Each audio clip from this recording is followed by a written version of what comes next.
What's good guys? My name is Sean and welcome to another video. Guys, kung bago kayo sa channel na to, I'm doing a diet kasi nagpataba ako. Ngayon, ito yung katawan na tatalunin natin. From the east side of America, where we choose pride over character, and we can pick sides, but this is us, this is us, this is. I live on the west side of America, where they spin lies into fairy dust, and we can pick sides, but this is us, this is us, this is. Don't believe in narcissism, when everyone projects and expects you to listen to them. Make no mistake, I live in a prison that I built myself, it is my religion, and they say that I am the sick boy, easy to say when you don't take the risk, boy. Welcome to the narcissism. Under our indifference. And I'm from the east side of America, we desensitized by hysteria, and we can pick sides, but this is us, this is us, this is.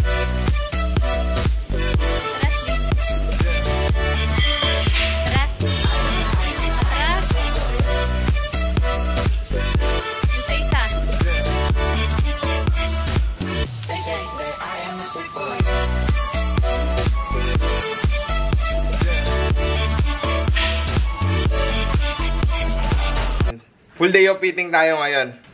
Yung target macros natin is 170 protein, 44 fat, and 263 carbs. Kung gusto nyo malaman paano mag-calculate ng macros nyo, may video ako, ililink ko dyan sa baba.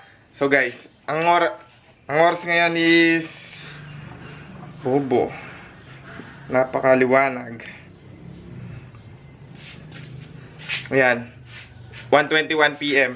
Gagawin na natin, IF tayo, intermittent fasting. Gagawin na natin yung first meal natin. Tara sa loob, let's go! Guys, ito, magluluto na tayo. Ito, kalahating lata nito, 6 ounces. Luluto na natin dito. Tignan nyo ha, dito sa maiwagang pan natin.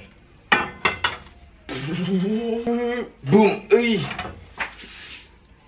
Ayan guys, oh. Bilis, no? Ang ganda talagang gumawa ng transition. Hintayin natin, painitin lang natin to ng konti, tapos lalagyan natin ng dalawang betlog. Guys, pag mainit na ng konti yung pan, tsaka yung corn beef, lalagay na natin tong itlog. Binati ko na, hindi ko na pinakita sa camera. Bati-bati lang yan. Yan. Lagay na natin. Tapos, kukuha tayo ng kanin. 2 cups ng rice. Lalagay natin dyan sa sinangag para solid. Teka lang. Guys, ito, nalagay na natin yung kanin. Siyempre, yung mga secret natin, secret weapon natin.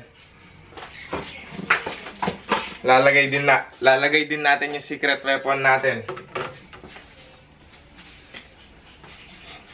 Creatine powder, man. Kung bago kayo dito, creatine powder to. Mabibili lang ko sa mga supermarket ng SM. Tawag dito, creatine / garlic and onion powder.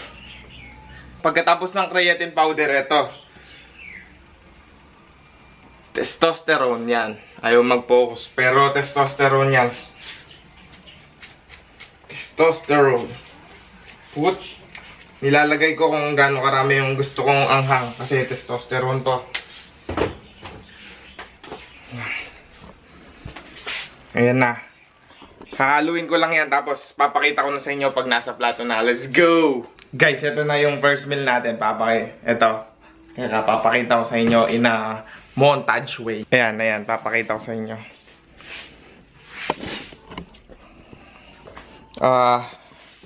Yung corned beef and egg sinangag, tapos gulay, tapos 100 grams chicken breast. Yan.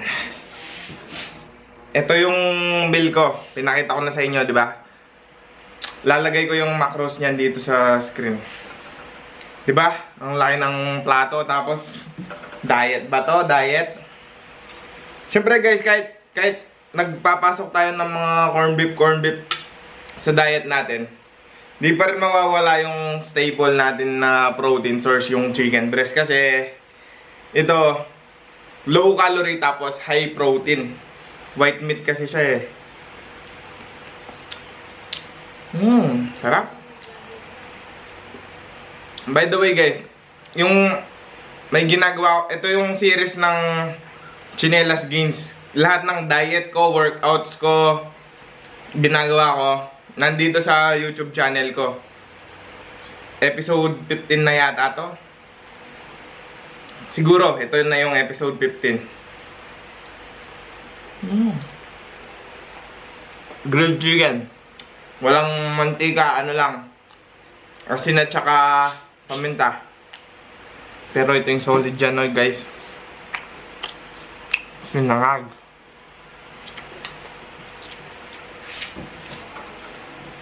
Hindi na tayo gagamit ng creatine sauce kasi maalat naman yung corned beef eh. Tapos gulay. Para balance.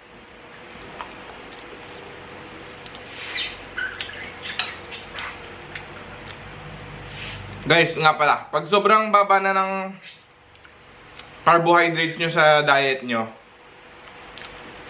maglagay kayo ng as many gulay na pwedeng ilagay nyo kasi yung gulay, mababa lang yung calories niyan, hindi kayo masyadong masasaktan dyan. Kahit 2 cup ng gulay, kuwari,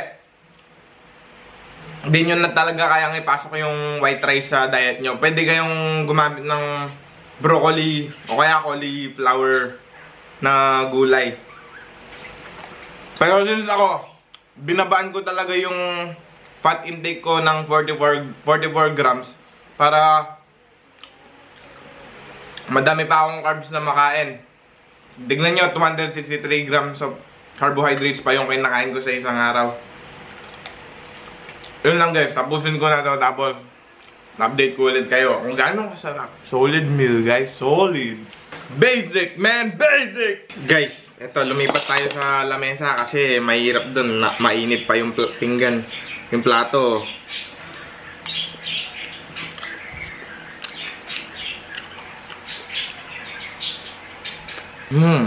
Guys, saka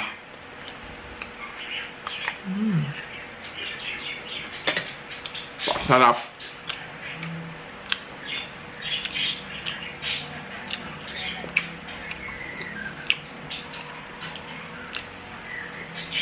Ayaw mapapakita. Yan, 1:57 yung oras. Guys, kung napapansin nyo, yung sodium ng diet ko napakataas. Yung kasi wala akong pakialam sa sodium intake ko. Basta umiinom lang ako ng maraming tubig. Yun yung ginagawa ko, kaya di ko na masyadong inaalala yung sodium. Di ko naman kailangan pahirapan yung sarili ko para lang makuha yung katawan na gusto ko. Sarap.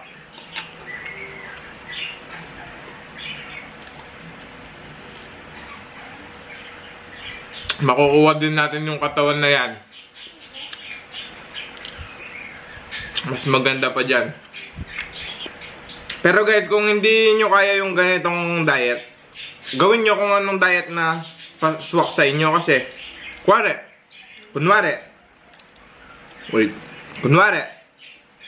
mas gusto nyo yung keto diet nyo, ayaw nyo ng kanin, gusto nyo yung mga pagkain na matataas sa fat. Tas yung pag keto kasi, ang alam ko, ang source of carbohydrates lang nila is gulay eh.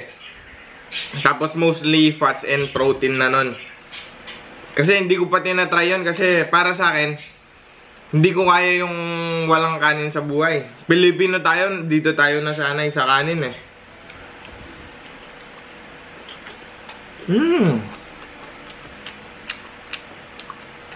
Pero nung mga unang araw pa lang na nung mataba pa talaga ako, obvious, tinry kong di magkanin nun. Hindi ko kaya. 5 months siguro, di ako nagkakanin. As in wala. Wala akong source of kahit anong kanin. Ang kinakain ko lang ata nun na carbohydrates is ito, ganito. Wheat bread. Yung Gardeniang wheat bread lang. Papalamanan ko pa ng peanut butter kasi mataas daw sa protein yung peanut butter. Pero ngayong nagka-calculate na ako ng macros, mas lamang pala yung fat ng peanut butter kaysa sa protein niya.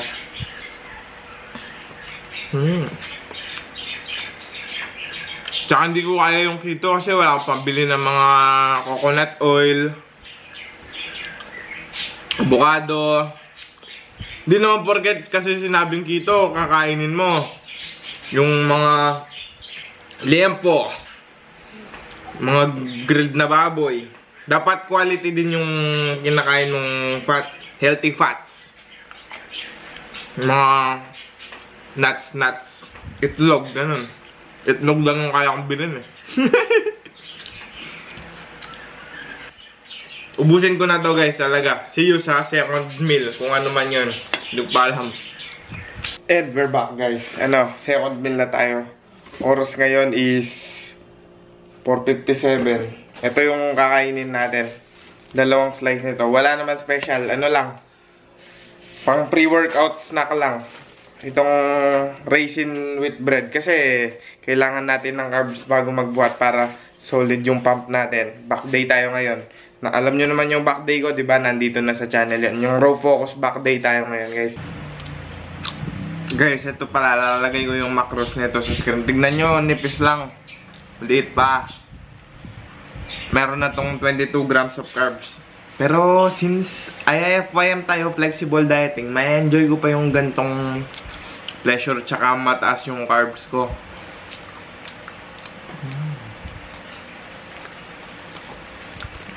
Pang isang slice ko pa lang to. Okay guys, paalam. Kakain muna ako. Layas na. Basic solid meal. Guys, ito yung pump ng corned beef at saka itlog. Tsaka yung gardenia raisin wheats. Kakapakita ko lang ng katawan ko dun sa Gula Fanatics. Papakita ko ulit ngayon. Wala tayo. Chest pump, tricep. Back tayo ngayon.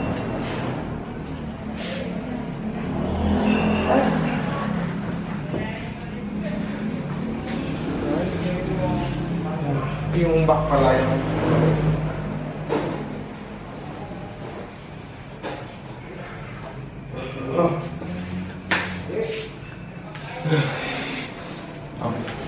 Yun guys, yun lang yung pump. Wala naman masyadong pump. Okay na tayo doon. See you mamaya sa last and third meal. Guys, nandito na tayo sa bahay. Ito na yung last meal ko. Papakita ko sa inyo. Ayan. 2 cups ng kanin, 200 grams ng chicken breast, tsaka 112 grams ng saging. Ito, tsaka ito. Creatine sauce. Yun lang yung diet natin guys. Lalagay ko yung macros ng meal niya na yan. Di ko napapakita ng kakainin ko. Basic lang naman yung meal na yan eh. Basic bodybuilder meal. Lalagay ko yung macros nito. Tapos, yung total macros din lalagay ko dyan. Na lahat ng kinain ko dito sa kabila ko lalagay. Diba guys? Easy lang mag-diet. Di nyo kailangan gayahin. Kung ayaw nyo yung maraming kanin sa diet nyo, hindi nyo kailangan gayahin tong diet ko. Ang akin lang, basta nasa calorie deficit kayo, maglulus kayo ng weight at fat dyan sa inyo. Pili lang kayo ng diet na swak sa inyo. Kung pasok sa inyo yung keto, gawin nyo. Kung pasok sa inyo yung healthy eating, gawin nyo. Basta calorie deficit ang magpapa-up sa inyo guys. Yan yung tandaan nyo. So guys, that is it for this video. Thank you for watching. Like and subscribe man. Like and subscribe.